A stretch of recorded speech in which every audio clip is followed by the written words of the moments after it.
नमस्कार, राज की बात में आपका स्वागत है। ममता बनर्जी इन दिनों इतने कंफ्यूज हैं कि उन्हें समझ नहीं आ रहा कि खुद के लिए आफत मोल ले रही हैं, पूरी पार्टी के लिए ले रही हैं या फिर अपने 44-45 मंत्रियों के लिए भी वही आफत मोल ले रही हैं कि आगे इनके खिलाफ ऐसा एक्शन हो कि इनके घर, इनके बंगले, इनकी गाड़ियां, सारे प्रोटोकॉल खत्म, सब कुछ छीन लिया जाए, इनका बोरिया बिस्तर बाहर फेंक दिया जाए, इनके घरों पे ताला लगा दिया जाए, बंगलों पे, फिर बाद में अलॉटमेंट हो। ऐसी स्थितियां पैदा करने की कोशिश कर रही है और इसीलिए गवर्नर उसी रुख पर आगे बढ़ रहे हैं। वहां पर भी लीगल टीम सलाह मशवरा कर रही है कि नहीं आगे क्या किया जाना चाहिए, क्योंकि ममता बनर्जी के अड़ियल रुख के बाद अब तो कानूनी तरीके से ही काम करना पड़ेगा। इसलिए गवर्नर भी एक्टिव हैं। एन रवि, जिनको स्टालिन ने विलेन कहा था, ममता बनर्जी के साथ तालमेल बनता दिख रहा था, लेकिन ममता बनर्जी ने ऐसी हरकतें करनी शुरू कर दी जिसके बाद अब गवर्नर सख्त रुख अपनाने वाले हैं। लेकिन इधर ममता बनर्जी ने कल रात में एक मीटिंग ली और उस मीटिंग में अपने कैबिनेट के लोगों को बुलाया था कि जो इनके मंत्री रहे हैं, साथ में अभिषेक बनर्जी भी। इन सारे लोगों की मीटिंग हुई, फिर कुछ वकीलों को भी बुलाया गया और ये कैबिनेट के अपने मेंबर को कहा गया कि देखो, ममता बनर्जी इस्तीफा नहीं देगी तो आप लोग भी इस्तीफा नहीं दोगे, क्योंकि कैबिनेट भंग नहीं किया जाएगा। सदन का जो कार्यकाल है वो खत्म होगा तो ऐसे ही भंग होगा और फिर गवर्नर आगे का काम करेंगे। वो क्या करते हैं ये उनके ऊपर निर्भर करता है, क्योंकि ऑप्शन तो दो है कि अगर गवर्नर वहां पर सदन के कार्यकाल को खत्म होने के बाद जो पहले से सीएम है ममता बनर्जी, उन्हीं को आगे के लिए एक्टिंग सीएम बनाते हैं, यानी कार्यकारी सीएम बनाते हैं, केयर टेकर सरकार बनती है तो सीएम के साथ मंत्रिमंडल भी वैसे ही रहेगा जब तक कि नए सरकार के गठन की पूरी प्रक्रिया पूरी नहीं हो जाती। विधायक दल की बैठक नहीं हो जाती भारतीय जनता पार्टी की, वहां विधायक दल के नेता नहीं चुन लिए जाते, राज्यपाल के पास जाकर वो सारे नाम नहीं दिए जाते और सरकार बनाने के दावा नहीं पेश किया जाता, गवर्नर उस दावे को एक्सेप्ट करके शपथ ग्रहण समारोह की तैयारी नहीं करते, तब तक तो केयरटेकर गवर्नमेंट बनाया जा सकता है जैसे दूसरे स्टेट में हो रहा है। जहां तमिलनाडु में भी अभी सरकार बनाने की प्रक्रिया चल रही है, टीवीके के पास बहुमत नहीं है। गवर्नर ने कहा आप बहुमत की लिस्ट दीजिए, नहीं तो विश्वास मत हासिल करने के नाम पर पार्टियों में तोड़फोड़ होते हैं, प्रलोभन दिए जाते हैं। तो कम से कम सरकार बनाने के लिए, जो कि अभी हंग असेंबली है, तो ऐसी स्थिति में आपको बहुमत का आंकड़ा तो दिखाना पड़ेगा। उसी तरीके से अभी स्टालिन केयर टेकर गवर्नमेंट के मुखिया है वहां पर, जब तक कि नई सरकार नहीं बन जाती वहां राष्ट्रपति शासन, गवर्नर के रूल लगाने की जरूरत नहीं पड़ी है। पिनरई विजयन ने भी यही किया, उन्होंने 4 तारीख को ही इस्तीफा सौंप दिया, लेकिन इस्तीफा के बाद भी गवर्नर ने उन्हें केयर टेकर सीएम बनाए रखा, यानी केयर टेकर गवर्नमेंट ही अभी काम करेगी जब तक कि कांग्रेस के विधायक दल की बैठक न हो जाए, उनके विधायक दल की बैठक के बाद नेता न चुन लिए जाए और सरकार बनाने का दावा प्रस्तुत न किया जाए, तो ही गवर्नर आगे नई सरकार के गठन की प्रक्रिया पूरी करेंगे। लेकिन पश्चिम बंगाल में देखिए, पश्चिम बंगाल में चीफ इलेक्टोरल ऑफिसर जो पश्चिम बंगाल के सीईओ हैं मनोज कुमार अग्रवाल, उन्होंने सारी लिस्ट निकाली,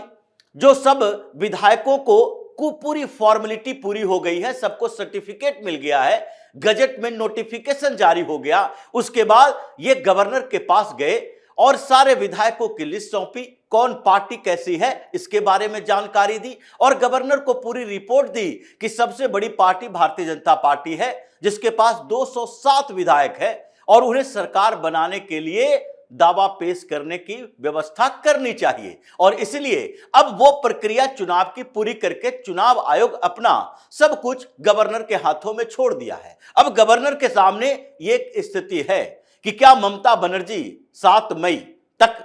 किसी तरीके से इस्तीफा पर राजी हो जाएंगी। गवर्नर उनको नोटिस भेज चुके हैं और नोटिफाइड कर चुके हैं कि नहीं, आपको अगर ये देखना है कि स्मूथ प्रक्रिया चले तो कम से कम इस्तीफा दे दीजिए। लेकिन ममता बनर्जी इस्तीफा देने के बदले रात में कैबिनेट की मीटिंग बुलाई, वहां उनकी लीगल टीम के लोग भी थे, क्योंकि आजकल ममता बनर्जी के इर्द गिर्द वकीलों की फौज वैसे ही खड़ी हो गई है जैसे कांग्रेस के पास है। कांग्रेस भी राज्यसभा के नाम पर बड़े बड़े वकीलों को अपने साथ रखती है ताकि गांधी नेहरू परिवार का मुकदमा, क्योंकि उन लोगों के खिलाफ भी कई केसेस दर्ज हैं और इसके लिए पैसा देना पड़ता है। जब तक आप सत्ता में हैं तब तक तो वो पैसा खर्च करेंगे सरकारी फंड से, जैसे ममता बनर्जी कर रही थी। ममता बनर्जी के बारे में पिछले साल ही रिपोर्ट आया था कि एक साल के अंदर कपिल सिब्बल और अभिषेक मनु सिंघवी, इन दोनों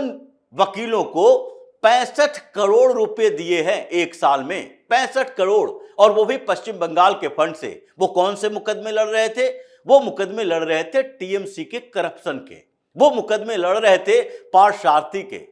वो मुकदमे लड़ रहे थे उन नेताओं के जिन लोगों ने करप्शन किया है और जिसके खिलाफ ईडी का एक्शन चल रहा है। ममता बनर्जी अगर कोई काम करती है, जैसे पिछली बार आईपैक मामले में हंगामा हुआ, सीबीआई जांच के लिए ईडी की टीम पहुंची जब सुप्रीम कोर्ट, तो उस समय भी ये पूरे वकीलों की फौज थी, श्याम दीवान, कपिल सिब्बल, अभिषेक मनु सिंघवी, मेनका गुरुस्वामी। तो मेनका गुरुस्वामी को तो उन्होंने अपने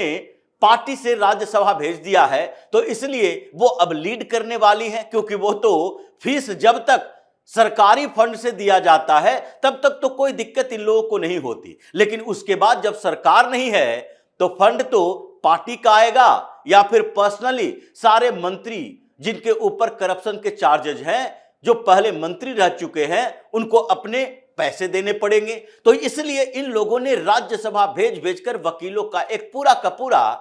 गैंग तैयार कर लिया है अपनी पार्टी के अंदर। उन लोगों के साथ मीटिंग करके इन लोगों ने एक नया तरीका डेवलप किया कि नहीं, हम इस्तीफा तो नहीं देंगे लेकिन सुप्रीम कोर्ट जाएंगे। सुप्रीम कोर्ट जाकर क्या करेंगे ये हम बताएंगे कि किस तरीके से हमें हराने के लिए चुनाव आयोग और भारतीय जनता पार्टी मिली, एक दूसरे के साथ इन लोगों ने टाई अप किया और फिर बूथों के ऊपर भी इन लोगों ने जिस तरीके से फर्जीवाड़ा किया है उसके सबूत देंगे और फिर उसके अलावा हम ईवीएम का भी मसला उठाएंगे। ये कुछ बातें की गई और उसके बाद इन लोगों ने इस मीटिंग के बाद अपने विधायकों के साथ भी मीटिंग की, विधानसभा प्रतिनिधियों के साथ मीटिंग की, संगठन के लोगों के साथ मीटिंग की और सब लोगों को कहा कि अपने अपने क्षेत्र में जाओ और वहां से जितने सबूत इकट्ठा करना है वो सबूत इकट्ठा कर लो और सारे सबूतों को लेकर आपको आना है ताकि हम सुप्रीम कोर्ट में इसको एविडेंस के तौर पर इस्तेमाल कर सके। लेकिन गवर्नर इधर मीटिंग ले रहे थे और गवर्नर को अब मौका मिल गया कि नहीं, अब तो इसके कैबिनेट को भंग करना है। 45 के 45 मंत्री, इसको भंग करो, इन लोगों को बर्खास्त करो और उसके बाद ये जो सारे बंगलों पर कब्जा करके बैठा हुआ है इनको मौका नहीं मिलेगा, क्योंकि ऐसे सामान्य तरीके से यही होता है कि शपथ ग्रहण के बाद नई सरकार गठित होती है, नए मंत्री बनाए जाते हैं और कुछ समय के लिए जो पुराने मंत्री हैं उसको मौका दिया जाता है कि नहीं, आपको 1 महीना के अंदर घर बंगला खाली करना है, अपना शिफ्टिंग प्रोग्राम बना लीजिए। और ये मंत्री भी चाहते हैं, कोशिश करते हैं कि वहां के पीडब्ल्यूडी डिपार्टमेंट है उनको किसी तरीके से कन्विंस कर पाए कि हमारे घर में जो व्यवस्थाएं हैं उसको चेंज करने के लिए कम से कम 1-1.5 महीना का समय दिया जाना चाहिए। नई सरकार गठित होती है, मंत्री बनते हैं, धीरे धीरे बंगले खाली होते हैं और फिर शिफ्टिंग पूरी होती है। लेकिन अब ऐसा नहीं होगा, क्योंकि ममता बनर्जी जिस तरीके से रिवेंज पॉलिटिक्स खेल रही है उसमें तो यह संभव नहीं है। गवर्नर इन लोगों को भगाएंगे और उसके बाद नई सरकार इनके घर, बंगले, गाड़ी, प्रोटोकॉल सारा चीज जब्त करेगी और यही तरीका चल रहा है, क्योंकि ममता बनर्जी को सबक सिखाने का दूसरा उपाय दिख ही नहीं रहा। आप सुप्रीम कोर्ट में जाओगे, सुप्रीम कोर्ट में ये सिब्बल का ड्रामा चलेगा, क्योंकि वहां ड्रामा करने के लिए ही ये लोग जा रहे हैं। इससे पहले जितने मामले में गए कोई भी मामला ऐसा नहीं था जिसमें ममता बनर्जी को थोड़ी भी राहत मिली हो। एसआईआर की पूरी प्रक्रिया देख लीजिए, जिसमें ममता बनर्जी के खिलाफ सीजेआई सूर्यकांत ने ऐसी टिप्पणियां की जिसके बाद उनको तो उसी समय मुख्यमंत्री पद से इस्तीफा दे देना चाहिए कि उन्होंने सीधे तौर पर बोला तमिलनाडु में हो रहा है, केरल में हो रहा है, कहीं से एक भी कंप्लेन नहीं आ रहे और आपके स्टेट में हो रहा है, आप लोग दिन भर तमाशा कर रहे हैं, कभी मर्डर हो रहा है, हंगामा हो रहा है, जुडिशियल ऑफिसर को बंदी बनाया जा रहा है। ये एक मुख्यमंत्री की करतूत थी। लेकिन उसके बाद भी आईपैक मामले में भी ऐसी ही बातें की गई कि ये तो डेमोक्रेसी की हत्या है और ऐसे में ये जो ट्रेडिशन क्रिएट हो जाएगा, सारे विपक्षी स्टेट ऐसे ही करेंगे, इसलिए ममता बनर्जी के खिलाफ तो कार्रवाई होनी ही चाहिए। लेकिन फिर भी ये चुप नहीं बैठे। अब ममता बनर्जी कह रही है नहीं, इंडी अलायंस के साथ मिलकर हम प्रोटेस्ट करेंगे, सुप्रीम कोर्ट में भी हंगामा होगा और बाहर भी प्रोटेस्ट करेंगे, हमारे साथ इंडी अलायंस के सारे पार्टनर हैं। अब कौन से पार्टनर बचे हैं? कांग्रेस अपने रास्ते पे चल रही है, यह आपके साथ पश्चिम बंगाल के लिए नहीं लड़ेगी क्योंकि वो आगे का मामला देख रही है। लेकिन आपके साथ जो खड़े थे उसमें से अखिलेश यादव किसी तरह से आपसे मिलजुल रहे, न तो शरद पवार आपके साथ हैं, न उद्धव ठाकरे आपके साथ देने के लिए तैयार है। ये मीडिया में बयान देना साथ देना नहीं होता प्रोटेस्ट के अंदर। इसलिए ममता बनर्जी का ये जो कार्यकाल है